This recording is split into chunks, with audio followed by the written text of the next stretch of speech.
Good day, everybody. Welcome to the Bible in a Year 2021. And we're on day 220. Wow, it just seems like yesterday we were on day 200. And we are reading Jeremiah chapters 4 to 6 today.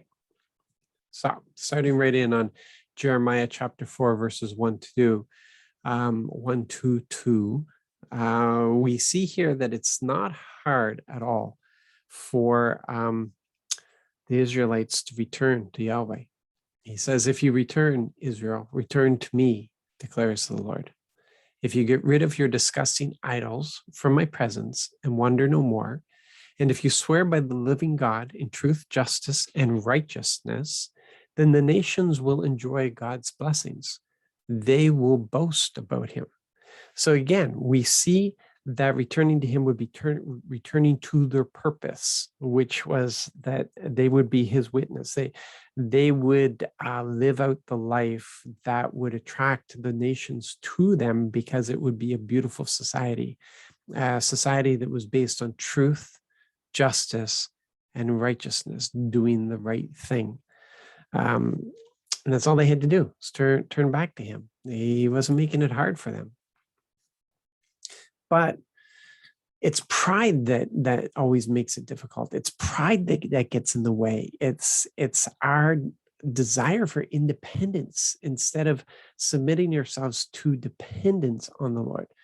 And so we read in verses 3 to 4, this is what the Lord says to the people of Judah and to the residents of Jerusalem. Break up your hard, rocky soil. Don't plant among the thorns. Dedicate yourselves to the Lord. Don't be thick-skinned, people of Judah and residents of Jerusalem, or else my anger will spread like a wildfire. It will burn with no one to put it out because of your evil deeds. So you can see that Yahweh is not trying to make this hard for them at all.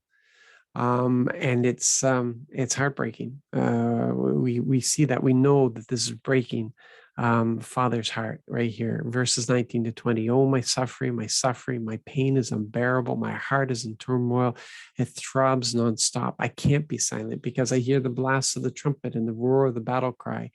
Disaster follows disaster. The whole land is ruined. Jeremiah sees it. He sees it in the visions and the dreams. He sees what's coming.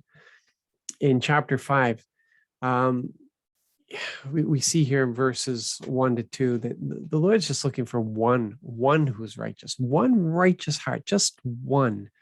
Search every street in Jerusalem, comb the squares, look far and wide for one person, even one who acts justly and seeks truth, that I may pardon her. Even when making a pledge, as the Lord lives, they swear falsely. Jeremiah really puts this human face on what's going on, and the heartfelt brokenness of this relationship. We see that there's stiff-necked, stubborn. They were from the beginning, weren't they? And they will not receive correction. Lord, don't you look for integrity? You've struck them down, but they didn't even cringe. You've crushed them, but they have ignored your discipline. They make their faces harder than rock and refuse to return.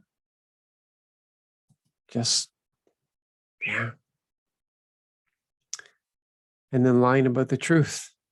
How many of us get into that situation where we just lie to ourselves about the truth and lie to everybody else? They have lied about the Lord and said, he'll do nothing. Disaster won't come upon us. We won't see war or famine. The prophets are so much wind. The word isn't in them. Thus and so may it be done to them. And the Lord has a big thing that he goes on about with the false prophets, because they brought a false sense of security to the people. Yeah, and we see this, the worst part of it, in verses 20 to 29. No wonder they are rich and powerful and have grown fat and sleek, To be sure, their evil deeds exceed all limits, and yet they prosper. Look at this. They are indifferent to the plight of the orphan. Oh, no, no, no, no, no, no. That's a no-no before Yahweh. Reluctant to defend the rights of the poor. Oh, no, no, no, no, no. That is not going to fly. That is not going to fly. People, you better be looking around and seeing who needs help. You better be seeing if there's anybody within arm's length that fits the category of the widow and the orphan and the immigrants and the poor. Those are our responsibility. Shouldn't I punish such acts, declares the Lord? Shouldn't I repay that nation for its deeds? Remember what Jesus talked about, the separation of the sheep and the goats. And we see here in chapter 6, verses 6 to 7, that it doesn't matter anymore. The Lord has set his heart against Jerusalem. The Lord of heavenly forces proclaims, cut down our trees, and builds siege ramps against Jerusalem. This city must be held accountable, for there's nothing but oppression in her midst. As a well brings forth fresh water, she brings forth evil. Violence and destruction are heard within her.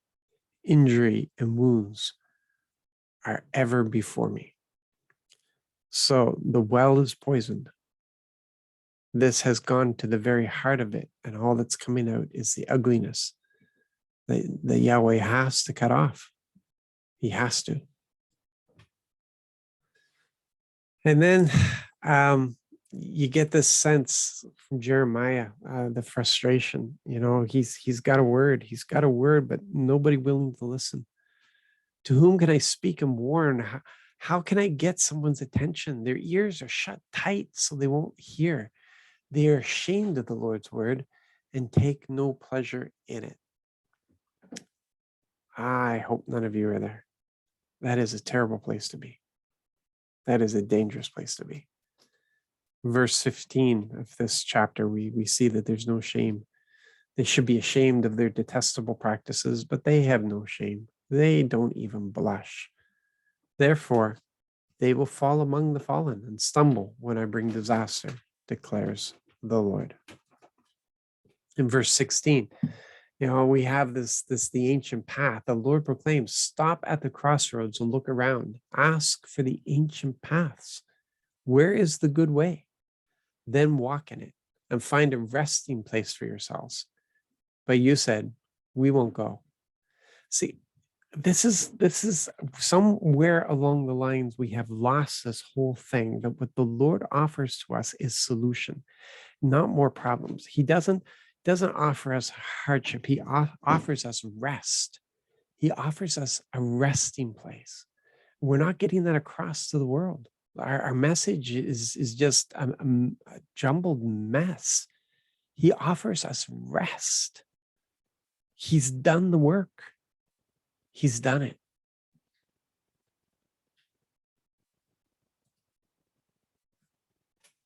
We see here that the prophet is considered the tester. Verses 27 to 28, I have made you a tester of metals to examine my people, to know and prove their ways. They are tin and iron. They are headstrong and rebellious. They live to slander. They act corruptly, every last one. So what's he talking about? He gives Jeremiah a word. He gives them an encouraging word. He gives them a word of warning. He gives them these dire words. He gives them these things to see. It's a testing to see how people respond, to see how they react. So, testing of the metals. We are going to leave it there today. You guys be blessed and encouraged. I know some of this stuff is hard. You're reading through this. We've read through several prophets, and to hear the doom and gloom, just understand that the Lord's justice is real. But at the same time, we have been saved from that by Jesus Christ. We have been shown mercy and grace. But at the same time, there is a behavior that pleases him. And we shouldn't be trying to get away with what we can get away with, the minimum thing. We should be living with all of our heart for him, all of our heart for him, wanting to do nothing other than what pleases him. So you guys have a blessed and wonderful day, and we will catch up with each other tomorrow. God bless.